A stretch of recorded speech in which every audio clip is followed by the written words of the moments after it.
కృపా సమాధానం కలుగుగాక. ఆమేన్.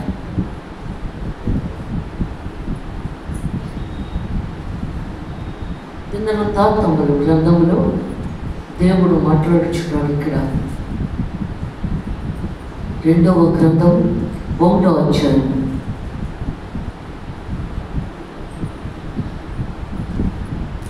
1వ అధ్యాయంలో 6వ వచనం. సమాజపు గుడారము ముందర యెహోవా సన్నిధి నుండి ఇత్తడి బలిపీఠం వద్దకు సొలొమోను పోయి దాని మీద 1000 దహన బలులు అర్పించారు. ప్రార్థన చేసుకో. పరిశుద్ధం పరిశుద్ధం పరిశుద్ధం ముందు పరిశుద్ధ గోత్రగొట్ట పరిశుద్ధ దేవానికి స్తోత్రం స్తోత్రం అయినా దేవానికి స్తోత్రము తండ్రి. పరిశుద్ధాత్మ ఇక్కడే సంచరిస్తున్నాం ప్రభా, ఇక్కడే సంచరిస్తున్నాము, మధ్యలోనే ఉన్నాము తండ్రి. మాట్లాడుచున్నది మీరే కానీ నేను కాదు. నీ రోజు రోజులు ప్రతి ఒక్క ధ్యానము నీ గంభీరంగా ఉండేలా చేయమని, ప్రతి బిడ్డతో నువ్వు మాట్లాడమని పరలోష్యం తండ్రి. ఆమేన్. Thank you Jesus. పరిశుద్ధాత్మ దేవా నీకే వందనాలు తండ్రి. ఆమేన్.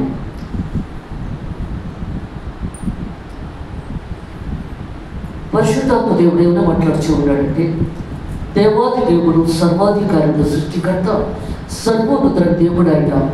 వాక్యమే దేవుడు, దేవుడే వాక్యము. వాక్యము 2 అంచులు గల ఖడ్గము, కీడులోంచి మృగలోంచి బయటకు లాగేస్తుంది. అలాంటి వాక్యము మనం ఎంతవరకు చదువుతున్నాం, ఎంతవరకు ధ్యానిస్తున్నాం, ఎంతవరకు స్తుతిస్తున్నాం, ఎంతవరకు ఆరాధిస్తున్నాం, ఎంతవరకు కన్నీటితో ప్రార్థన చేస్తున్నాం, ఎంతవరకు కన్నీటితో కూర్చోడుతున్నాం. అందుకే దేవుడు మాట్లాడుతున్నాడు ఇక్కడ. యేసు ప్రభు ఈ లోకంలోకి వచ్చిన తర్వాత విశ్వాసాన్ని కృపణ తీసుకొచ్చాడు. విశ్వాసం లేకుండా దేవునికి ఇష్టడే ఉంటుట అసత్యము. ఆయన ఉన్నాడు, ఫలము దయచేయబడని అన్నప్పుడే కార్యం జరుగుతుంది, లేకపోతే కార్యం జరగదు. అక్కడ వాక్యము మన పాదములకు దీపమైనది, అది వెలుగై ప్రకాశిస్తుంది. ఆ వెలుగులో మనము ఎంతవరకు నడవగలుగుతున్నాం, ఎంతవరకు జీవించగలుగుతున్నాం. వాక్యమని వెలుగులో నడవాలి. ఆది యందు వాక్యము ఉండెను, వాక్యము దేవుని యందు ఉండెను, వాక్యము దేవుడే ఉండెను. అది శరీరంలోనే మన మధ్యలో ఉండెను. ఇద్దరు ముగ్గురు ఉన్న దగ్గర నేను ఉంటానని సెలవించిన దేవుడు ఆయన. దేవుడు మన మధ్యలోనే ఉన్నాడు. అందుకే దేవుడు మాట్లాడుతున్నాడు ఇక్కడ. వాక్యం ఎలా చెబుతుంది సంఘం కాబట్టి, వాక్యం ఎలా వింటుంది సంఘం అని మన మధ్యలోనే ఉన్నాడు ఆయన. మన మధ్యలోనే కొంచెం చూస్తున్నాడు ఆయన, ఎలా ఉన్నామో ఎలా చేస్తున్నామో. ఎందుకంటే వాక్యము భోజనము. అందుకే దేవుడు మాట్లాడుతున్నాడు ఇక్కడ. అపవాదం దగ్గర యేసు ప్రభుని 40 రోజులు ఉపవాసంతో ఊగిపోతూ జోగిపోతున్నప్పుడు, నువ్వెందుకు ఆకలితో ఉండాలి, ఈ రాళ్ళు రొట్టెలుగా చేసుకొని తినవచ్చు కదా అని చెప్తుంది అపవాది దేవుడితోటి. ఆయన రొట్టెలు చేసుకొని తినలేక దేవుడు మాట్లాడుతున్నాడు. మనిషి రొట్టె వల్ల కాదు జీవించేది, దేవుడు నోటి నుంచి వచ్చే ప్రతి మాట వల్ల జీవించే ఆశమా. నోటి నుంచి వచ్చే దేవుడి నోటి నుండి వచ్చే ప్రతి మాట వల్ల జీవించాలి. శరీరానికే భోజనము కానీ ఆత్మకు దేవుని వాక్యము కావాలి. అది జీవానికి అది భోజనం. అందుకే అంటున్నాడు దేవుడు ఇక్కడ. ఎందుకంటే దేవాది దేవుడికే ప్రశ్నిస్తుంది అక్కడ అపవాది. అందుకే ఏమంటున్నాడు ఇక్కడ, ఎవరు చెబుతున్నాడు? ఎందుకంటే ఇక్కడ దావీదు మహారాజుని ఎంతో ప్రేమించాడు దేవుడు. ప్రేమించి మంచి రాజ్యాన్ని పట్టాభిషేకం చేశాడు, అది చేశాడు ఆయన. కానీ ఆలయం కట్టే అర్హత కోల్పోయాడు. ఎందుకంటే మనుషులు చేసిన తప్పిదాల వల్ల, మనుషులు పొరపాటు వలన నీ రోజు మాత్రం నీ హృదయించాను దేవునికి అంగీకారంగా ఉండాలి. నీ చేతితో చేసిన, చూపుతో చేసిన ప్రతి పని కూడా సత్యంగా ఉండాలి. అప్పుడే దేవుడు మనకి ఏది ఆరాధిస్తాడు. అందుకు దావీదు మహారాజుకి ఇవ్వవలసిన అర్హత సొలొమోను మహారాజుకి ఇచ్చాడు, తన కొడుకు. అందుకే దేవుడు మాట్లాడుతున్నాడు ఇక్కడ. సర్వ సృష్టికర్త సర్వోన్నత దేవుడు అయినా. ఎందుకంటే ఇక్కడ అబ్రహాము కుమారుడు ఇస్సాకు, ఇస్సాకు యాకోబు యాషోబు పుట్టారు. ఇద్దరు కవల పిల్లలే. ఆ ఇద్దరిలో కూడా వాళ్ళు మంచిగా లేకపోయారు. వారిద్దరూ కూడా కవల పిల్లలు. ఎందుకు ఒకరి తర్వాత ఒకరు పుట్టలేదు. ఇద్దరు ఒకసారి పుట్టారు. ఆ తల్లితో అంటున్నాడు కదమ్మా, చిన్నవాడికి పెద్దవాడు దాసుడు అది ఇంకా కడుపులో ఉన్నప్పుడే చెప్పాడు రిబెక్కాకి. దేవుడు మాట్లాడుతున్నాడు అక్కడ ఆ ఇద్దరు కవల పిల్లల్లో. అందుకే దేవుడు మాట్లాడుతున్నాడు అక్కడ. యాకోబు మోసగాడు, యాషోబు వ్యభిచారుడు. ఎంత తేడా తమ్మేమో చూడండి. ఇద్దరు కవల పిల్లలే, ఒక పేగులోంచే వచ్చారు. మరి ఇద్దరిలో డిఫరెంట్ ఎలా వచ్చిందో చూడండి అక్కడ. మనస్తత్వం ఎలాంటిది? ఒక తల్లికి పుట్టిన బిడ్డలే ఒకలా ఉండదు. అందుకే వచ్చినాడు దేవుడు అక్కడ. సర్వ సృష్టికర్త సర్వోత్తర దేవుడు అయిన తల్లి ఒకరిని ప్రేమిస్తే తండ్రి ఒకరిని ప్రేమిస్తున్నాడు ఇద్దరు బిడ్డలు. ఎందుకంటే తండ్రి చెప్తున్నాడు, నేను వృద్ధాపులోకి వచ్చేసాను బాబు, ఏటమాసం వేటాడి తీసుకొస్తే నేను తిని తృప్తిగా నేను ఆశీర్వదించేస్తానన్నాడు. వాళ్ళు ఇద్దరిని పిలవచ్చు కదా, ఇద్దరు కొడుకుల్ని పిలిచి ఆశీర్వదించవచ్చు కదా. పెద్ద కొడుకు అతడు ఇష్టమైన వాడు, అతన్ని రమ్మంటాడు, వేటాడుతాడు కదా, వేట మాసం తీసుకురమ్మంటాడు. ఇంకా చనిపోతాడు, ఇంకా దగ్గరికి అయిపోయింది. అది తల్లి ఆలకించి కొడుకుని పంపించింది. చిన్నోడు, నువ్వు గొర్రెపోతును, లేత గొర్రెపోతును తీసుకొస్తే నేను వండి మీ నాన్నగారికి భోజనం పెట్టి మీ అన్న బట్టలు వేసుకో. బట్టలు వాసన బట్టి కూడా బిడ్డలసంగా తెలుస్తుంది. వాళ్ళు వేసుకున్న బట్టలను బట్టి తెలిసిపోతూ ఉంటారు. మీ అన్న బట్టలు వేసుకొని, ఎందుకంటే పళ్ళు కనపడదు ఇస్తాను. ఆ భోజనం పట్టుకుని వెళ్ళి అతను తిన్న తర్వాత ఆ ఆశీర్వాదాలని నువ్వు తీసేసుకోవాలి తల్లి. మరి ఆడేమైపోతాడు? ఇంకొకడు ఎవరి సొంతం అది తీసేసుకుంటే ఇంకెక్కలగా అలాగే చేస్తుంది. ఆ బట్టల వాసన చూసి నిజంగా తన పెద్ద కొడుకేనని చెప్పి ఆ భోజనం తిని ఆశీర్వాదాలని యాకోబుకి ఇచ్చేస్తాడు. అప్పుడు యాషోబు వేట మాసం తీసుకొచ్చి వండి పెట్టి తీసుకొస్తే, నాయన ఇందాక వచ్చావు కదా నువ్వు, మళ్ళీ పట్టుకొచ్చేవని అడిగాడు. లేదా నాయన నేను ఇప్పుడే వచ్చాను అన్నాడు. ఆశీర్వాదాలు ఏమి మిగలలేదురా, అన్నీ వాడే పట్టుకెళ్ళిపోయాడు అన్నాడు. చూసారా, తల్లిదండ్రుల్లో కూడా స్వార్థం. ఎందుకంటే బిడ్డలందరినీ ఒకలాగే ప్రేమించాలి. ఒకరిని ఒకలాగా, మగపిల్లవాడు ఒకలాగా, ఆడపిల్ల ఒకలాగా చూడకూడదు. అందరినీ సమానంగానే చూడాలి. అయితే శాపాలు ఏమన్నాడు అక్కడ? ఆశీర్వాదాలు లేవు కదా, శాపాలు ఇచ్చాయి. పాపం అప్పటి నుంచే శాపాలు మొదలైపోయి వేసాం. అందుకే దేవుడు మాట్లాడుతున్నాడు ఇక్కడ. జీవాధిపతుల దేవుడు, సర్వాధికారుల సృష్టికర్త, సర్వోన్నతుల దేవుడు ఆయన. అప్పుడు ఆ అన్నదమ్ములిద్దరూ దెబ్బలాడుకుంటుంటే చిన్నవాడిని తన అన్నదమ్ముడి దగ్గర పంపించేస్తుంది రిబెక్కా. లేకపోతే ఎవరు చచ్చిపోతారని. అప్పుడు యాకోబు ఆ సాయంత్రం బయలుదేరి వెళుతున్నాడు మామ ఇంటికి. రిబెక్కాకి అన్నం బయలుదేరి వెళుతున్నప్పుడు ఒక తోటలోకి వచ్చినప్పుడు చీకటి పడిపోతుంది. ఆ రాత్రి తలగడ కింద ఒక రాయి తల కింద పెట్టుకొని నిద్రపోతున్నాడు యాకోబు. అర్ధరాత్రి 2వ జాములో దర్శనం వస్తుంది. అక్కడ ఆకాశానికి భూమికి నిచ్చెన వేసుకొని దేవదూతలు ఎక్కుతూ దిగుతూ ఉన్నారు. అక్కడ దిగుతూ ఉండగా కమాను నుంచి, ఇది దేవుని గమని, ఇది దేవుని స్థలం, ఇది దేవుని గమని. అది లేచి గబ్బమ్మ ఆ రాయితో తప్పి అక్కడ పునాదిరాయి వేసేస్తాడు. అక్కడ ఆలయం కట్టడానికి పునాదిరాయి వేసేస్తాడు. అక్కడ ఆ పునాది రాయి మీద సొలొమోను మహారాజు ఆలయం కడతాడు. ఇద్దరు ప్రవక్తలు ఆ యెరూషలేము దేవాలయాన్ని కడతారు. అక్కడ ఒకరు పునాది రాయి వేస్తే ఒకడు ఆలయాన్ని కడతారు. 46 సంవత్సరాలు, 1 సంవత్సరం 2 సంవత్సరాలు కాదు, 46 సంవత్సరాలు. మరి ఎంత పెద్ద ఆలయము కట్టాడో చూడండి అక్కడ. మరి ఆలయం చుట్టూ ప్రహారీ గోడ కట్టారు కదా, కట్టాలి కదా. చుట్టూ ప్రహారీ గోడ లేకపోతే ఎందుకంటే ఆ చర్చికి ఎందుకంటే ఇంటికి విలువ ఉండదు, ప్రహారం కూడా కట్టకపోతే చుట్టూ. నువ్వు ఇల్లు కట్టినా, ఆలయం కట్టినా చుట్టూ ప్రహారం కూడా ఉండాలి. ఆ ప్రహారం కూడా చాలా జ్ఞానంతో కడతాడు, రంధ్రాలు పెట్టి కడతాడు. 46 సంవత్సరాలు కట్టిన ఆలయం అంటే ఎంత పెద్దదో చూడండి. చుట్టూ ప్రహారం కూడా రంధ్రాలు పెట్టి కడతాడు.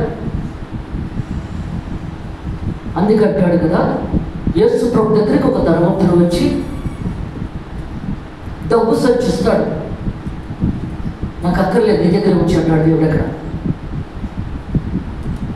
ప్రభా, పరలోక రాజ్యం వెళ్ళాలంటే ఎలా వెళ్ళాలో చెప్పవా అని అడిగాడు ఆ ధనవంతుడు. అప్పుడు దేవుడు మాట్లాడుతున్నాడు, నీ దగ్గర ఉన్న డబ్బుని పట్టుకెళ్ళి, అక్కడ లేని వారు చాలా మంది ఉన్నారు, అక్కడ ఇచ్చేసి నన్ను వెంబడించిన పరలోక రాజ్యం వెళ్ళిపోయినట్టే అన్నాడు. ఆ మూర్ఖుడికి అర్థం కాలేదు. అక్కడ మనకు కూడా ఒక్కోసారి అర్థం కాదు. అందవర్షవ మనకు కూడా అర్థం కాదు ఒక్కోసారి. దేవుని మర్మము గొప్పది. నన్ను వెంబడించేటప్పటికల్లా అతను చాలా బాధపడిపోతూ వెళ్ళిపోతున్నాడు. సృష్టిని గారి ఎంటు ప్రభావం వెళ్ళిపోతున్నాడు. ఏంటి అంటే సూర్య మధ్యంలో ఒడ్డు దొరుకు సులభము కానీ ధనవంతుడు పరలోక రాజ్యంలో ప్రవేశించడం అసంభవం అన్నాడు. సూర్య మధ్యము అంటే సులభమైన మహారాజు చుట్టూ ప్రహారం కూడా కట్టి రంధ్రాలు పెట్టి కట్టాడు కదా, ఆ రంధ్రాలే సూర్య మధ్యం. ఒడ్డులు ఎక్కువగా అక్కడ రవాణా చేస్తాయి. ఎరుషలేములో మనకు రైల్లోని, విమానాల్లోని, బస్సుల్లోని అన్నింటిలో రవాణా ఎలా చేస్తామో వాళ్ళు ఒడ్డుల మీద రవాణా చేస్తారు. అక్కడ ఒడ్డులు ఎక్కువ. ఆ ఒడ్డులు రవాణా చేసి వచ్చి ఆ రంధ్రాల్లో తలకాయ పెట్టుకొని సేద తీర్చుకుంటారు. అందుకు సూర్యమధ్యంలో ఒడ్డు దూరుట సులభము కానీ ధనవంతుడు పరలోక రాజ్యంలో ప్రవేశించడం అసంభవం. మరి ఎవరు వెళ్తారు ప్రభు అన్నారు?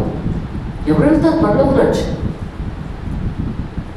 ఒక చిన్న బిడ్డను మధ్యలో నిలబెట్టి, ఈ చిన్న బిడ్డ హృదయం ఎలా ఉన్నదో అలాంటి హృదయం నువ్వు కలిగిన వచ్చినా నువ్వు పరలోక రాజ్యంలో ప్రవేశిస్తావు అన్నాడు. ఇక్కడ చిన్న బిడ్డ హృదయం ఎలా ఉంటుంది? చాలా ఇన్నోసెంట్గా, అమాయకంగా ఉంటుంది. పాపం అంటే ఏమిటో తెలియదు. అలాంటి మనసు నీకు ఉండదు వచ్చినా నువ్వు పరలోక రాజ్యంలోకి వెళ్తావు. లేకపోతే వెళ్ళడం కష్టమైపోతుంది అక్కడ. అందుకే దేవుడు మాట్లాడుతున్నాడు ఇక్కడ. అదే చెప్తున్నాడు ఇక్కడ. ఎందుకంటే సొలొమోను మహారాజుని దావీదు మహారాజు అన్నీ అమర్చేశాడు. ఆలయం కడతానని అన్నప్పుడు దేవుడు ఏమన్నాడు ఇక్కడ, నీ చేతులు రక్తపు చేతులు, ఉరియాలా చొప్పుని చేతులు, నువ్వు ఆలయం కట్టి అర్హత కోల్పోయావు, నీ కుమారుడు నేను సొలొమోను మహారాజు కడతాడు, అవన్నీ అట్టే పెట్టన్నాడు. ఇవన్నీ తయారు చేసినవన్నీ కూడా అలా ఉంచు, నీ కొడుకు కడతాడని చెప్పాడు. అంటే దావీదు మహారాజు అంత భక్తుడికి దేవుడు ఆలయం కట్టి అర్హత పడేది. అప్పుడు సొలొమోను మహారాజు 46 సంవత్సరాలు కట్టాడు. పాలరాతితో, బంగారంతో, వెండితో కట్టాడు. చాలా అందంగా కట్టాడు. అప్పుడు బలిపీఠం దగ్గరికి వచ్చి 1000 బరులు అర్పించాడు. బరులు అంటే కొబ్బరికాయలు కొట్టడం కాదండి. పావురాల్ని, గొర్రెల్ని, మేకల్ని వాటిలో వధించడం. 1000 వధించాడు అక్కడ ఆలయం కట్టిన తర్వాత. ఆ ఆలయంలోని 3 రోజులు పస్కా పండుగ జరుగుతుంది. ఏటైతే జరుగుతుంది. ఉన్నవాడు లేనివాడు బరుడు అర్పించాలి అక్కడ. పాత నిబంధన గ్రంథం కదా, బరుడు అర్పించాలి. అందుకే దేవుడికి మనిషికి తేడా. ధర్మశాస్త్రము చేయలేనిది దేవుడు చేశాడు. ధర్మశాస్త్రంలో ఒక వ్యభిచారం చేసి గొర్రెను వధించి నా పాపం పోయిందనుకున్న వారు, ఒక దొంగతనం చేసి గొర్రెను వధించి నా పాపం పోయిందనుకున్న వారు, ఎన్ని గొర్రెలు వధిస్తావు, ఎన్ని మేకలను వధిస్తావు నువ్వు తప్పు చేసి వచ్చి, వాటి వల్ల నీకు పాపము కడగబడతావు, పశ్చాత్తాపడతావు. పడితేనే నీ పాపము కడగబడుతుంది. నీ తప్పు ఒప్పుకోవాలి. బలులు అర్పణాలు చెల్లించినంత మాత్రంలో నీ పాపాలు కడగబడవక్కడ. అందుకే యేసు ప్రభు శిలువ రక్తము చేత సంధి చేయబడిన దేవుడు, మనుషులు పాపాల నిమిత్తము బలిదానమైపోయిన దేవుడు ఆయన. అందుకే దేవుడు వచ్చాడు ఈ లోకంలోకి. అందుకే దేవుడు మాట్లాడుతున్నాడు ఇక్కడ. ఎందుకంటే ఒక ఆదాము వలన మరణము ప్రార్థించింది, రెండో ఆదాము వలన మరణాన్ని చేయిస్తున్నాం. అందుకే దేవుడు మాట్లాడుతున్నాడు ఇక్కడ. దేవుడు చాలా సంతోషపడుతున్నాడు ఆలయం కట్టినందుకు. ఈయన బరులు కూడా అర్పించేశాడు 1000. అప్పుడు ఆ రాత్రి దేవుడు అడుగుతున్నాడు, నీకేం కావాలో అడుగు, ఇస్తానన్నాడు. నీకేం కావాలో అడుగు. దేవునికి ఎక్కువ ఆలయం అంటే ఇష్టం. ఆలయం కట్టేవారంటే ఇష్టమో, ఆలయం అంటే అది శరీరం. ఆయనకి అవయవులు ఉన్నాం మనం. అందుకు అడుగుతున్నాడు, నీకేం కావాలో కోరుకోమని. దేవుడు అనుకుంటున్నాడు, ఏడుస్తున్నాడు. అక్కడ బలిపీఠం దగ్గర సొలొమోను మహారాజు యుద్ధంలో జయం, ఐశ్వర్యం, ఎందుకంటే దీర్ఘాయువు, ఇవన్నీ అడుగుతాడేమో, ఈ లోకములో ఉన్నవన్నీ కూడా అడుగుతాడేమో అని చెప్పి అనుకుంటున్నాడు అక్కడ. మరి మనం ఏదో అడుగుతాం కదా, ఈ లోకంలో నీకు ఏం కావాలో అన్నీ అడుగుతాం కదా, అలాగే అడుగుతాడేమో తనకూడదని దేవుడు ఆలోచిస్తున్నాడు అక్కడ. అది ఇష్టం లేదు దేవుడికి అలా అడగడం. మనము కూడా అలా అడగడం ఇష్టం లేదు. అందుకే దేవుడు మాట్లాడుతున్నాడు. యేసు ప్రభు సముద్రం వంటి వాక్యం చెప్పడానికి వెళ్ళినప్పుడు ఓటులో దిగబోతుండగా చేతులు చేస్తున్నారు ప్రజలు. ఈయనే జీవహారం ఆత్యారుస్తున్నాడు కాబట్టి ఈయనే రాజు అయితే బాగుంటుంది అని కేకలు వినబడుతున్నాయి. ఇంకా పోటు దిగలేదైనా, ఇంకా దిగడం అవసరం లేదనుకున్నాడు ఆయన. మనుషులకి ఇష్టమైనది దేవుడికి ఇష్టం ఉండదు. ఎందుకంటే ఇది రాజు అవ్వడానికి రాలేదు కదా, బాబుల కోసం వచ్చాడు.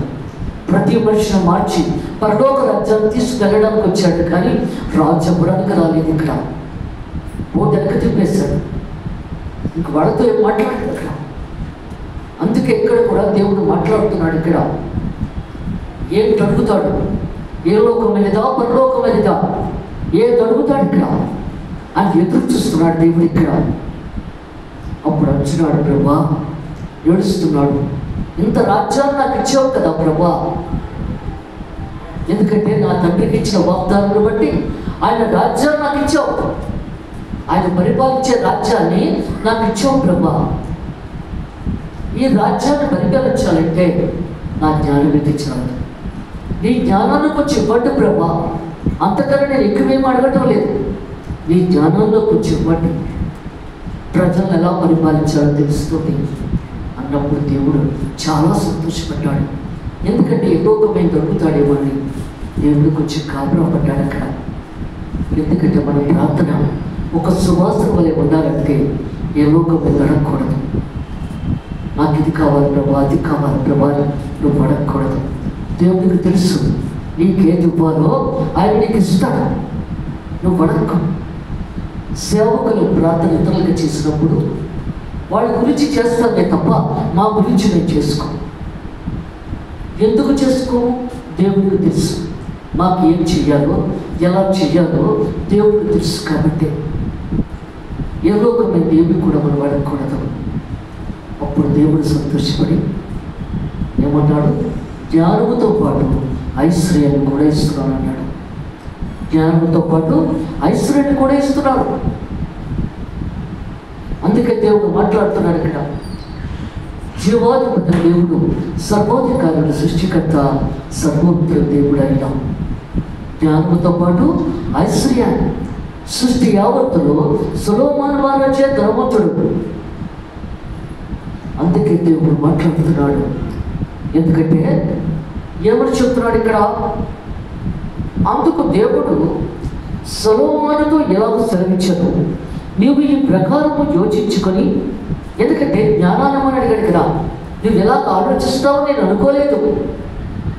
అందుకంటున్నాడు, ఐశ్వర్యమైనను సొమ్మనైనను ఘనతనైనను నీ శత్రువులు ప్రాణములైనను దీర్ఘాయునైనను అడగక నేను నిన్ను వారి మీదగా రాజుగా నియమించిన నా జనులకు న్యాయము తీర్చుటకు తగిన జ్ఞానమును తెలివిని అడిగి ఉన్నావు. జ్ఞానమును తెలివిని అడిగావు. నువ్వు దేన్ని అడగలేదు, ఇది కావాలి అది కావాలని అడగలేదు. నువ్వు నేను చాలా సంతోషపడుతున్నాను. కాబట్టి జ్ఞానమును తెలివి నీకు ఇవ్వబడు, జ్ఞానము తెలివి కూడా నీకు ఇచ్చిస్తున్నాను. మరొకటి, నీకన్నా ముందుగా ఉన్న రాజులకైనను, ఎందుకంటే నీ ముందు రాజులకైనను వెనక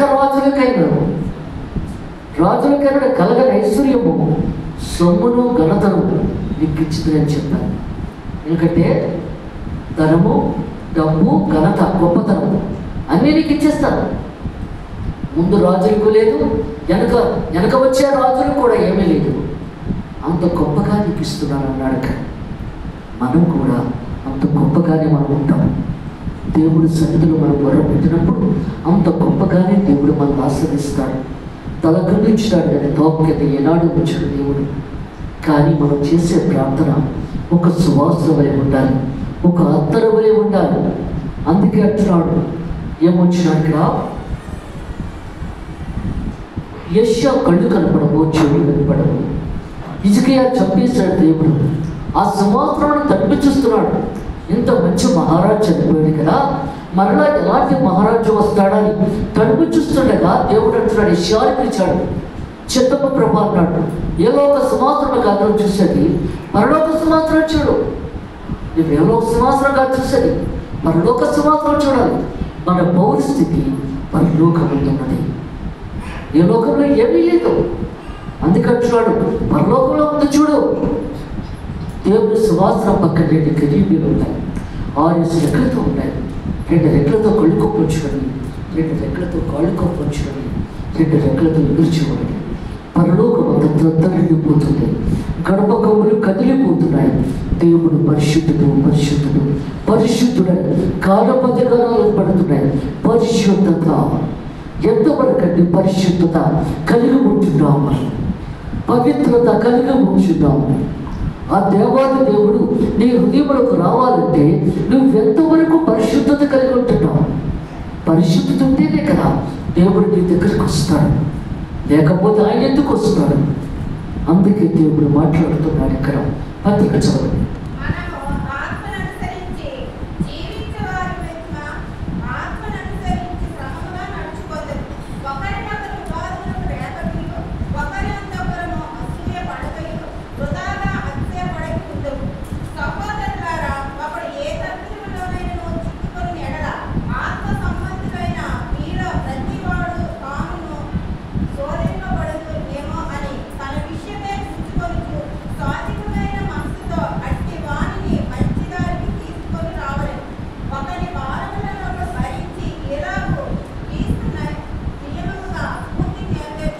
చాలు. అందుకే దేవుడు మాట్లాడుతున్నాడు ఇక్కడ. గలతీయులకు రాసిన పత్రికలో 5వ అధ్యాయం 25వ వచనం 26వ వచనము, మనము ఆత్మను అనుసరించి జీవించే వారమైతమా, ఆత్మను అనుసరించి క్రమముగా నడుచుకుందాము. ఎందుకంటే ఆత్మ అంటే మన జీవము బట్టి మనం నడుచుకుంటున్నామా, శరీరమును బట్టి నడుచుకుంటున్నామా అని ఇక్కడ ప్రశ్నిస్తున్నాడు దేవుడు. ఇక్కడ ఒకరినొకరి వాదములకు రేపకయు, ఒకరి ఎందుకు అసూయపడకయు, వృధాగా అసూయపడకయు ఉండము. ఒక్కోసారి మనం పిలిచి కైమాడుతూ ఉంటాం. ఆతల గొడవ లేకపోయినా పిలిచి, ఎందుకంటే మన అసూయ మత్సరం బట్టి ఆతల వాడిని చూసి అయ్యి బాబో వాడు చాలా ఇదిగా అయిపోతున్నాడు, చాలా ఇదిగా ఉంటున్నాడు, చాలా సంతోషంగా ఉంటున్నాడు, మనం ఉండలేకపోతున్నాం అన్న మనసు కలిగి ఉంటే అది భయంకరంగా ఉంటుంది అక్కడ. అందుకే దేవుడు మాట్లాడుతున్నాడు, అక్కడే చెప్తున్నాడు, ఒకరినొకరి వాదములకు రేపకయు, ఒకరికొకరు మనశ్శాంతి లేక ఆతను వాడిని చూసి ఈర్ష్యపడి, వాళ్ళ కుటుంబాన్ని చూసి ఈర్ష్యపడి, అందుకంటున్నాడు ఒకరి ఒకరు అసూయపడకయు, వృధాగా అసూయపడకయు ఉందాము. అందుకంటున్నాడు ఒకరు అసూయపడకూడదు. నీకు ఎంత ఉంటేనే అంతగా తృప్తిపడు, దేవుడు నీకు ఇస్తాడు ఇంకా కావాలంటే. ఆతలు పడుకున్నాదని మాత్రం నువ్వు అసూయపడకు, అప్పుడు దేవుడు సంతోషపడ్డక్కడ. అందుకంటాడు 6వ అధ్యాయంలో ఏమంటున్నాడు, సహోదరులారా ఒకడు ఏ తప్పిదములోనే చిక్కుకొనుడి ఎట్లా ఆత్మ సంబంధులని మీలో ప్రతివాడు. ఎందుకంటే ఏ గొడవలలో ఉన్నా, ఏ సమస్యలు ఉన్నా, ఏ జైలుకి వెళ్ళినా మీరు కూడా సహాయం చేయండి వాడికి. వాళ్ళు ఆ బాధల్లో ఉన్నప్పుడు తప్పించుకొని తిరగండి, మీరు వాళ్ళకి సహాయం చేయండి, వాళ్ళకి సమస్యలు తీర్చండి. దేవుని బిడ్డలు కదా అంటున్నాడు దేవుడు ఇక్కడ. చిక్కుకొని ఎట్లా ఆత్మ సంబంధులని మీలో ప్రతివాడు తాను శోధింపబడుతునేమో. ఎందుకంటే శోధన ఆతలవాడికి ఏదైనా సహాయం చేస్తే మనం శోధించబడతామేమో అని అనుకోని అవసరం లేదు అక్కడ. అని తన విషయం ఏం చూచుకొనిచ్చు స్వాధికమైన మనసుతో అట్టి వారిని మంచి దారికి తీసుకుని రావాలని, అలాంటి వాళ్ళకి మనం మంచిగా ఉండాలని చెప్పాలి. ఇలా ఉంటే బాగుంటుంది, ఇలాగైతే మంచిగా దేవుడు చేస్తాడు అని మనం మంచిగా చెప్పాలక్కడ. అందుకే దేవుడు మాట్లాడుతున్నాడు ఇక్కడ. చెప్పినప్పుడు దేవుడు కూడా సంతోషపడతాడు. ఆతల వాడు కూడా మారినప్పుడు ఒక ఆత్మను రక్షించినట్టు అవుతుంది మనకి. ఎందుకంటే మన చుట్టాలు అవ్వచ్చు, ఫ్రెండ్స్ అవ్వచ్చు, సంఘం అవ్వచ్చు, ఎవరైనా బాగోకపోతే నువ్వు సహాయం చేయాలి అక్కడ. లేకపోతే దేవుడు నేను ప్రశ్నిస్తాడు. చూస్తూ ఊరుకున్న వ్యక్తి అని అడుగుతాడు దేవుడు అక్కడ. అందుకే దేవుడు మాట్లాడుతున్నాడు ఇక్కడ. స్వార్థికమైన మనసుతో, అంటే యేసు ప్రభు స్వార్థికుడు, దీన మనసు గలవాడు. ఆ స్వార్థికమైన మనసు మనకు కావాలి. అటు వారిని మంచిదానికి తీసుకుని రావాలి. ఒకరి భారములు ఒకరు భరించి ఇలాగే క్రీస్తు నియమంలో పూర్తిగా నెరవేర్చగలడు. ఒకరి భారములు భరించాలి. ఇది భారంగా ఉంది అని చెప్పి మనము వదిలేయకూడదు అక్కడ. అందుకంటున్నాడు, ఎవడైనా వట్టివాడై ఉండి తాను ఎన్నికైన వాడిని ఎంచుకున్నాడు ఎలా తను తానే మోసపరుచుకోడు. ప్రతివాడు తాను చేయి పనిని పరీక్షించి చూసుకునేవాడు. మనం ఏ పని చేసినా రిపీట్ చేసుకోవాలి రెండోసారి, ఇది కరెక్టా కాదా అని చెప్పి చూసుకోవాలి. రెండోసారి చూసుకొని అప్పుడు మొదలు పెట్టాలి ఏదైనా సరే. అందుకంటే ప్రతివాడు తాను చేయి పనిని పరీక్షించి చూసుకొనగలడు. అప్పుడు ఇతరులను బట్టి కాక తనను బట్టి అతనికి అతిశయం కలదు. అప్పుడు మనకే సంతోషం కలుగుతుంది. ఎందుకంటే రథాలు బట్టి గుర్రాలు బట్టి కాదు అతిశయించాలి, దేవుని నామాలను బట్టి అతిశయపడాలి. నీ డబ్బును చూసి, నీ వాదాన్ని చూసి, నీ యంత్రాన్ని చూసి నువ్వు గర్వపడిపోతానంటే కుదరదు ఇక్కడ. దేవుని నామాన్ని బట్టే నువ్వు గర్వపడాలి, కానీ ఏ లోకమైన వాటి మీద నువ్వు గర్వపడకూడదు. నువ్వు పడిపోయినా దేవుని నామాన్ని బట్టి లేపబడతావు. లేదు రథాల బట్టి గుర్రాల బట్టి కింద పడ్డావు అనుకో, లేవడం కష్టమైపోతుంది. అందుకే దేవుడు మాట్లాడుతున్నాడు ఇక్కడ. అదే చెప్తున్నాడు, ప్రతి వాడు తన బరువు తానే భరించుకోవాలి కదా. ఎందుకంటే మన కుటుంబ భారం ఉన్నదంటే అది మనమే భరించాలి. అందుకంటున్నాడు, ఆ భారము బరువు మనమే భరించాలి కదా, పక్కకి వాడు వచ్చి భరించరు కదా. అందుకంటున్నాడు, వాక్యోపదేశము పొందినవాడు ఉపదేశించే వారికి మంచి పదార్థములన్నింటిలో భాగం వేయబడు. వాక్యం చెప్పేవాడికి మంచిగా చూడాలి. మోసపోకుడి దేవుడు ఇక్కడిపోబడడు. అందుకంటున్నాడు దేవుడు, ఎందుకంటే ఆయన మోసపోతాడేమో మనం అనుకుంటే ఎలాగండి. ఎందుకంటే దేవుడు మోసపోతున్నాడేమో అని మనం ఫీల్ అయిపోతే అక్కడ కుదరదు. ఆయన మోసపోడు, ఆయన ఇక్కడించబడ్డాం. అందుకంటున్నాడు మనమే మోసపోతాం. ప్రతి దాంట్లో కూడా మనమే మోసపోతాం జాగ్రత్తగా లేకపోతే. అందుకంటున్నాడు మోసపోకుడి దేవుడు ఎక్కరింపబడడం. ఆయన ఎక్కరింపబడే దేవుడు కాదు ఆయన. అందుకంటున్నాడు సర్వసత్యవంతుడు, సర్వోత్తర దేవుడు అయిన మనుషుడు ఏమి విత్తునో ఆ పంటనే కోయను. అందుకంటున్నాడు మనుషుడు ఏమి విత్తునో. ఈ లోకములో నువ్వు ఎలా ఉన్నావు, నీ క్రియ ఏంటి, నీ నడవడిక ఏంటి, నీ ప్రవర్తన ఏంటి. అందుకే దేవుడు మాట్లాడుతున్నాడు ఏమి విత్తునో. అందుకే దేవుడు చెప్తున్నాడు నువ్వు ఎలా విత్తుతున్నావు ఇక్కడ ఈ లోకంలో, మంచిగానా చెడ్డగానా, దేవుని బట్టి నువ్వు ఈ లోకంలో ఎలా ఉంటున్నావు. అందుకంటా నువ్వు నీ హృదయాన్ని బట్టి ఈ లోకంలో ఎలా ఉంటున్నావో దాన్ని బట్టి నీ క్రియ అన్నీ జరుగుతాయి. అదే చెప్తున్నాడు ఇక్కడ. ఏమంటున్నాడు, దేవుడు ఎక్కిరింపబడ్డు, మనుషుడు ఏమి ఇత్తునో ఆ పంటనే కొయ్యను. ఎలాగనగా తన శరీరేచ్ఛను బట్టి ఇత్తువాడు తన శరీరము నుండి క్షయమైన పంట కొయ్యను. ఈ శరీర కోరికల ద్వారా ఈ లోకంలో జీవిస్తున్నామేమో, అది క్షయమైన పంట అంటే మొక్కుబడి నామకార్థం. అక్కడ పర్మనెంట్ కాదు.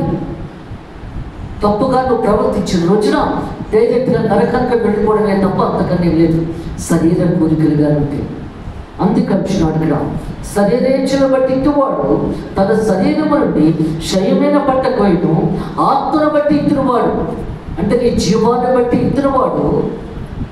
అందుకంటున్నాడు ఆత్మ నుండి నిత్య జీవమని పంట కోయను, పరలోక రాజ్యమని పంటకు వస్తాడు. అందుకే దేవుడు మాట్లాడుతున్నాడు ఇక్కడ. ఈ ఆత్మతో మాత్రం ఆలోచిస్తే పరలోక రాజ్యం అనే పంటకు వస్తాం. శరీరేచ్ఛలు శరీర కోరికలతో కానీ ఉంటే మాత్రం ఇక ఏమి ఉండదు. అక్కడ నేను చెప్పవలసింది కూడా ఉండదు. ఇక్కడ తన జవాబు దొరకదు. అందుకు ఆత్మను బట్టి నువ్వు జీవిస్తున్నావా, సరైన నేర్చును బట్టి జీవిస్తున్నావో అయితే నువ్వే నిర్ణయం తీసుకోవాలి. అందుకే చెప్తున్నాడు ఇక్కడ, మనము మేలు చేయటం ఎందుకు విసుకక ఎందుకు, మనం అనేక మేలు చేస్తామని తగిన కాలం ముందు పంట కూతుము. మనం మేలు చేస్తామనుకోండి, పరలోక రాజ్యంలో మనకు దాచిపెట్టి ఉంటుంది. అందుకే అంటున్నాడు ఇక్కడ. ఎందుకంటే ఇక్కడ మేలు చేస్తే, ఇక్కడ లేనివాడు చూస్తే మనకు మంచి జరిగితే మనమంతా కూడా పరలోక రాజ్యంలో దాచుకున్నట్టు అవుతుంది. అందుకే దేవుడు అంటున్నాడు ఇక్కడ. అదే చెప్తున్నాడు, మనం మేలు చేయటం విసుకక ఎందుకు, మనం అనేక మేలు చేస్తే మరి దగ్గర కాలం ముందు పంట పోతాము. దేవుడు మనకి మంచి చేస్తాడు, ఆశీర్వాదాలు మనకి ఇస్తాడు. ఈ లోకంలో మనం మంచి చేస్తే కాకిని కూడా దొరకలేదనుకో, అక్కడ కూడా అలాగే ఉంటుంది. నువ్వు పరలోక రాజ్యంలో కూడా కాకిని దొరకడు దేవుడు అక్కడ. అందుకే దేవుడు మాట్లాడుతున్నాడు ఇక్కడ, పంట కోతము. కాబట్టి మనకు సమయం దొరుకునే కొలది అందరి ఎడలను, విశేషముగా విశ్వాస గృహమునకు చేరిన వాటి ఎడలను మేలు చేయడము. విశ్వాస గృహం అంటే దేవుని సంఘం. అందులోకి నువ్వు వెళ్ళాలి. ఒక దినమును వాలిలో కూర్చుంటే 1000 దినాలతో సమానం అన్నాడు దేవుడు ఇక్కడ. పరలోక రాజ్యంలో 1000 దినాలతో సమానం ఒక రోజులో వాలిలో కూర్చుంటే.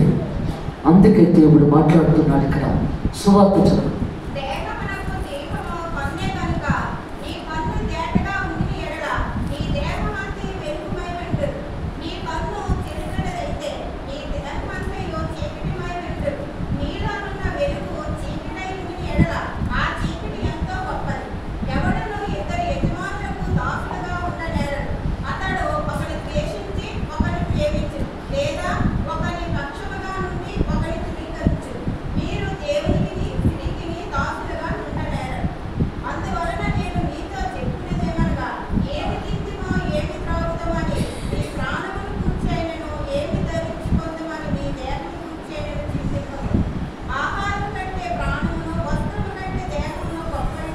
చాలు.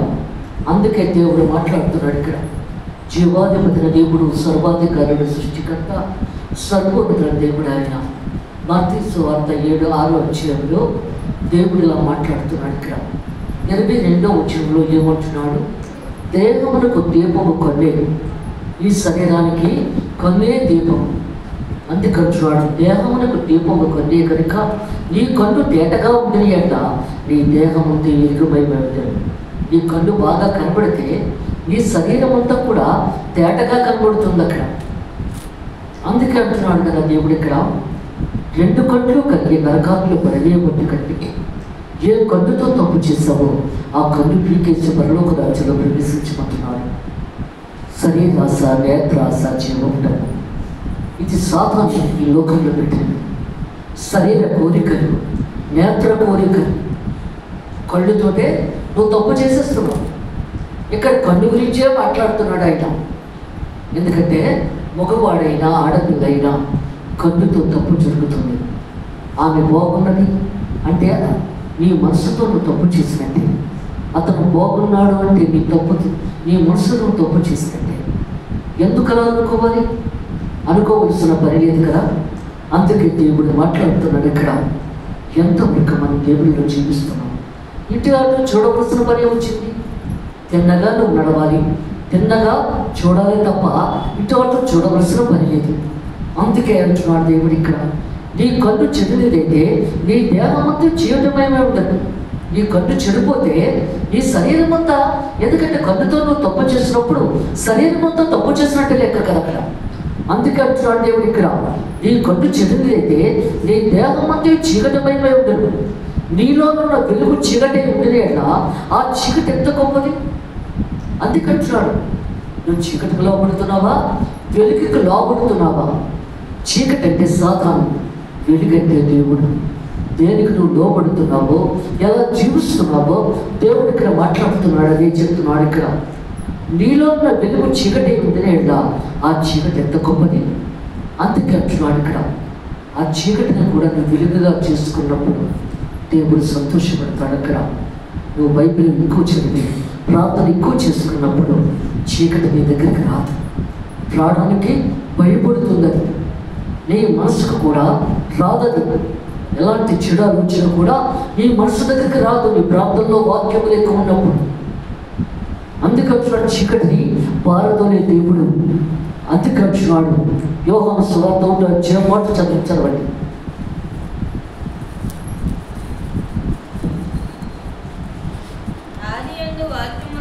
వాక్యం దేవుని యొద్ద ఉండెను, వాక్యం దేవుడై ఉండెను, ఆయన ఆది యందు దేవుని యొద్ద ఉండెను. సమస్తము ఆయన మూలంగా కలిగెను, కలిగిన దేనియు ఆయన లేకుండా కలగలేదు. ఆయనలో జీవం ఉండెను, ఆ జీవం మనుషులకు ఎలుగై ఉండెను. ఆ ఎలుగు చీకట్లో ప్రకాశించున్నది కానీ చీకటి దాన్ని గ్రహింపకుండెను. చాలు. ఆది యందు వాక్యం ఉండెను, వాక్యము దేవుని యొద్ద ఉండెను, వాక్యము దేవుడే ఉండెను. ఆయన ఆది యందు దేవుని యొద్ద ఉండెను. సమస్తం ఆయన మూలంగా కలిగాను, కలిగినది ఆయన లేకుండా కలగలేదు. ఆయనలో జీవం ఉండను, యేసు ప్రభులో జీవం ఉండను. ఆ జీవము మనుషులకు వెలుగై ఉండను. దేవుని జీవమే మనుషులకు వెలుగై ఉన్నది.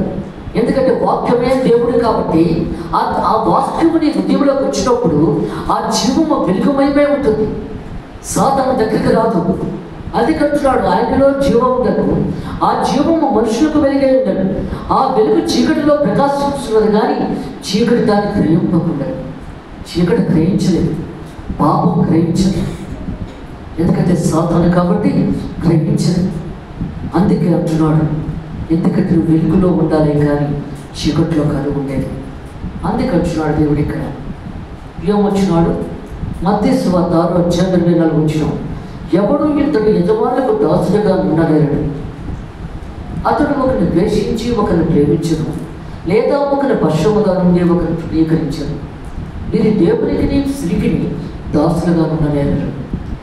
ఎందుకంటే ఇది దేవుడిని ప్రేమిస్తారా, ఇటు డబ్బును ప్రేమిస్తారా? అందుకు అడుగుతున్నాడు దేవుడు ఇక్కడ. ఈ రెండింటిని మేము ముందు పెట్టాను, నన్ను మీరు ప్రేమిస్తారా, డబ్బును ప్రేమిస్తారా? అందుకే అంటున్నాడు ఇక్కడ. అక్కడ లాజరు కుక్కలు నవ్వుతున్నాయి, అతను దేవుడిని ప్రేమిస్తున్నాడు. అతను ధనవంతుడు డబ్బును ప్రేమిస్తున్నాడు. అక్కడ డబ్బులు లెక్క పెట్టుకుంటున్నాడు. నా డబ్బే నా దేవుడు అంటున్నాడు. నన్ను ఎలా ప్రేమిస్తున్నావు? ఇటు దేవున్నా ఇటు డబ్బునా? రెండింటిని ప్రేమించలేం కదా, రెండు ఒకటిగా చేసుకోలేము. ఏదో ఒకటి వదిలేయాలి. ఒకటి ప్రేమిస్తున్నావు అంటే ఒకటి వదిలేయాలి. నీ డబ్బుని ప్రేమిస్తే దేవుడిని వదిలేస్తావు, దేవుడిని ప్రేమిస్తే డబ్బుని వదిలేస్తావు. దేవుడిని ప్రేమిస్తున్నావు దేవుడే నీకే. అందుకే దేవుడు మాట్లాడుతున్నాడు ఇక్కడ. ఎందుకంటే ఏమొచ్చినాడు ఇక్కడ? ఒకరిని పశ్చిమగా నుండి ఒకరిని తృణీకరించను. మీరు దేవునికి స్త్రీకి దాసులుగా ఉండలేదు. అందువల్ల నేను మీతో చెప్పినది ఏమనగా, ఏమి తిందమో ఏమి త్రాగుదమో అని మీ ప్రాణం గురించాను, ఏమి ధరించుకుందామో అని మీ దేహం గురించాను చింతింపకుడి. ఎందుకంటే ఏం తింటున్నామో ఏం తాగుతామో, మనకు బట్టలు లేవా, ఇలాగా అలాగని ఆలోచించదు. అందుకంటున్నాడు నేను ఇక్కడ. అన్నీ దేవుడే ఇస్తాడు మనకి. అందుకే దేవుడు చెప్తున్నాడు, నువ్వు దేవుడు నమ్ముకోలేనప్పుడు నువ్వు కొంచెమే తినొచ్చు, నీ బిడ్డలకు కొంచెమే పెట్టచ్చు. నువ్వు దేవుడు నమ్ముకున్న తర్వాత దేవుడు నీకు సమృద్ధిగా ఇస్తాడు. అప్పుడు ఇంకా సమృద్ధిగా ఉంటావు. అందుకే అంటున్నాడు, ఎందుకంటే దేవునికి మామూలు విషయానికి తేడా ఉన్నది. అందుకే దేవుడు మాట్లాడుతున్నాడు ఇక్కడ. నువ్వు మామూలుగా జీవించినప్పుడు ఒకలా ఉంటుంది, దేవుడు నమ్ముకొని దేవుల్లో జీవించినప్పుడు ఒక విధంగా ఉంటావు. పవర్ యేసు నామములో బలం ఉంది, యేసు మాటలో శక్తి ఉంది, యేసు మాటలో ప్రభావం ఉంది. పవర్, ఆ పవర్ మనకి ఇస్తాడు దేవుడు. అక్కడ అన్నీ ఇచ్చిలా చేస్తాడు దేవుడు అక్కడ, అది నమ్ముకుంటే. కానీ నువ్వు ఎంతవరకు నమ్ముకోగలుగుతున్నావు? అందుకే దేవుడు మాట్లాడుతున్నాడు ఇక్కడ. ఏమని చెప్తున్నాడు ఇక్కడ?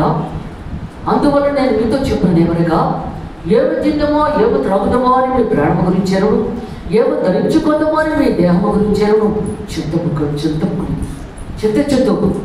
అందుకంటున్నాడు, ఆహారము కంటే ప్రాణమును, వస్త్రము కంటే దేహము గొప్పవు కావా? అందుకంటున్నాడు ఇక్కడ.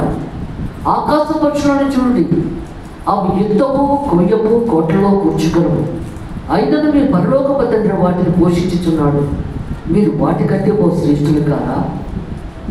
అందుకే దేవుడు మాట్లాడుతున్నాడు ఇక్కడ. ఎందుకంటే ఎంతోమంది ప్రభా రక్షణ పొందేవారు అని అడిగాడు ఒక యవనస్తుడు. యేసు ప్రభుని రక్షణ పొందేవారు కొద్దిమందేనా ప్రభా అని అడిగాడు. అవును, కొద్దిమంది. భర్త మారితే భార్య మారదు, భార్య మారితే భర్త మారడు, ఇద్దరు మారితే బిడ్డలు మారదు.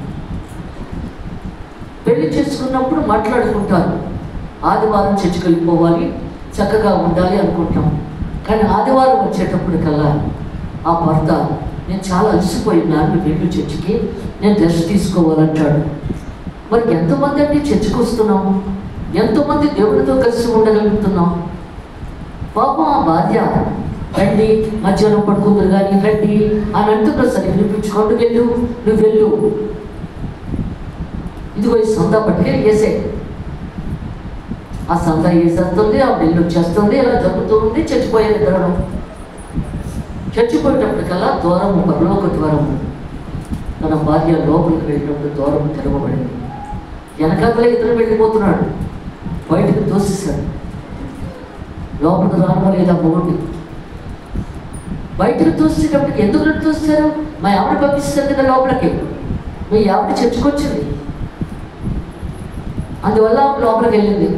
అంటే నువ్వు చర్చకు రాలేదు కదా, డబ్బులే ఇచ్చావు, అదిగో డబ్బులు బయట ఉన్నాయి, అయితే బయట ఉన్నాయి, నేను ఇచ్చిన డబ్బులు కాలేజ్ పంపించావు కదా చర్చగారు, అదిగో అక్కడే ఉన్నాయి డబ్బులు, అందుకని డబ్బులు దానికి వెళ్ళిపోయి నువ్వు అన్నాడు. డబ్బులు ఇచ్చేస్తే దేవుడు సంతోషపడతాడండి, మనము చర్చకి రావాలి కదా. అందుకే దేవుడు మాట్లాడుతున్నాడు ఇక్కడ. ఎంతవరకు ఆయనలో మనం జీవిస్తున్నాం, ఎంతవరకు ఆయన కృపను పొందుతున్నాం, ఎంతవరకు ఆయన ఆశీర్వాదాలు పొందుతున్నాం. అందుకే దేవుడు మాట్లాడుతున్నాడు ఇక్కడ. అదే చెప్తున్నాడు. ఏమొచ్చినాడు? మీ దేహము గురించేనను చింతింపకుడి, ఆహారము కంటే ప్రాణమును, వస్త్రము కంటే దేహము గొప్పవు కావా? ఆకాశ పక్షులను చూడుడి, అవి ఎత్తము, కొయ్యము, కోటలో కూర్చుకను, అయినను మీ పరలోకపు తండ్రి వాటిని పోషించుతున్నాడు. ఎందుకంటే పశువులు ఎక్కడ పడితే అక్కడ దేవుడు ఆహారాన్ని ఇస్తున్నాడు. అవి గుట్లలోని బ్యాంక్ బ్యాలెన్స్లో ఇవన్నీ దాచుకోవు. పశువులు జంతువులు కూడా దాచుకో, మనమైతే దాచేసుకుంటూ ఉంటాం. అందుకంటున్నాడు, రేపటి గురించి నువ్వు ఆలోచించుకో. ఈ రాత్రికే నీకేమవుతుందో తెలియదు. అర్ధరాత్రి అవ్వచ్చు, తెల్లవారవచ్చు, నీ ప్రాణము పోవచ్చు. తెల్లవారిన తర్వాత ఏమి జరుగుతుందో నీకు అవసరమా? ఈ రాత్రికి ఏం జరుగుతుందో తెలియదు. తర్వాత అంటున్నాడు కదా బ్రహ్మ, తన ప్రాణంతో చెప్పుకుంటున్నాడు, ప్రాణమా కొన్ని సంవత్సరాలు సరిపడి ఆశ సమకూర్చి పెట్టాను, తినము త్రాగము సుఖించు. దేవుడేమంటున్నాడు, ఎర్రువాడ, ఈ రాత్రికే నీ ప్రాణం నేను తీసుకుంటున్నాను. ఈ రాత్రికే ఏం చేస్తావు? నువ్వు సంపాదించినంతా ఎవరు అనుభవిస్తున్నారు? అందుకంటున్నాడు దేవుడు ఇక్కడ.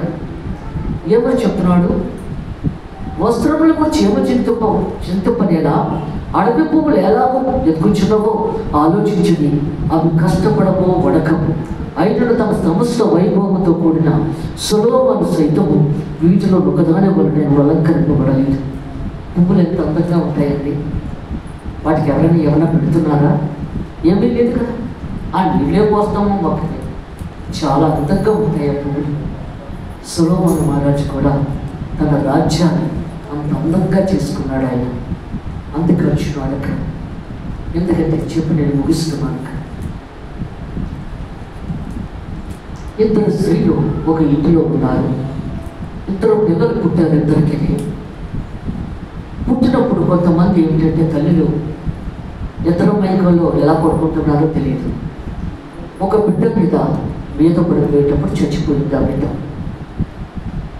అప్పుడు అది చూసి ఈ చచ్చిపోయిన బిడ్డని తన ఫ్రెండ్ పోతుంది కదా, ఆ బిడ్డను తీసేసుకొని ఈ చచ్చిపోయిన బిడ్డను పక్కన వేసేసింది. అది ఎంత స్వార్థం అండి, ఎంత బాధకరమైన విషయం అది. ఆవిడ లేచి చూసేటప్పటికి ఏంటి నా బిడ్డ నువ్వు తీసుకున్నావు ఏంటి అని అడిగింది. నవమాసాల మోసిన తల్లికి తన బిడ్డ ఎవరో తెలియదా? తెలుసు. ఇద్దరు దెబ్బలాడుకుంటున్నారు. నా బతుకున్న బిడ్డని నా బిడ్డని దెబ్బలాడుకుంటుండగా రాజుగారు ఏమన్నారు? ఏ రాత్రి మీద మీరు వచ్చినా జడ్జిమెంట్ ఇచ్చేస్తానన్నాడు ఆయన సొలొమోను మహారాజు. ఏ రాత్రి మీద వచ్చినా తెల్లవారి 3 గంటలకు వెళ్ళి గంట కొట్టేటప్పటికల్లా రాజు దర్బార్ నిండిపోయింది. రాజుగారు వచ్చేస్తారు రాజు దర్బార్. వచ్చిన తర్వాత ఇలా 2 అమ్మాయిని పిలిచాడు. ఇద్దరితో వెళ్ళలేదు. ఎందుకు వచ్చినట్టు అన్నాడు. చచ్చిపోయిన బిడ్డను వదిలేశారండి అక్కడ. బతికున్న బిడ్డనే తీసుకొచ్చారు. నా బిడ్డ అంటే నా బిడ్డ అని గొడవాడుకుంటున్నారు రాజుగారి దగ్గర.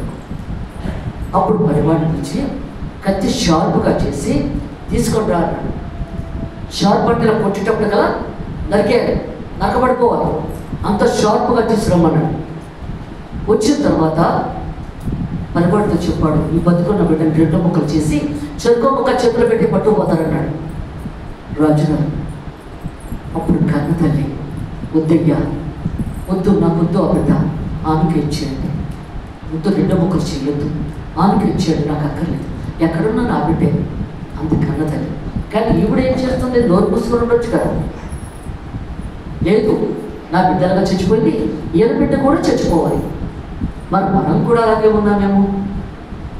ఆతలవాడు బాగుపడకూడదు, మనము బాగుపడకూడదు.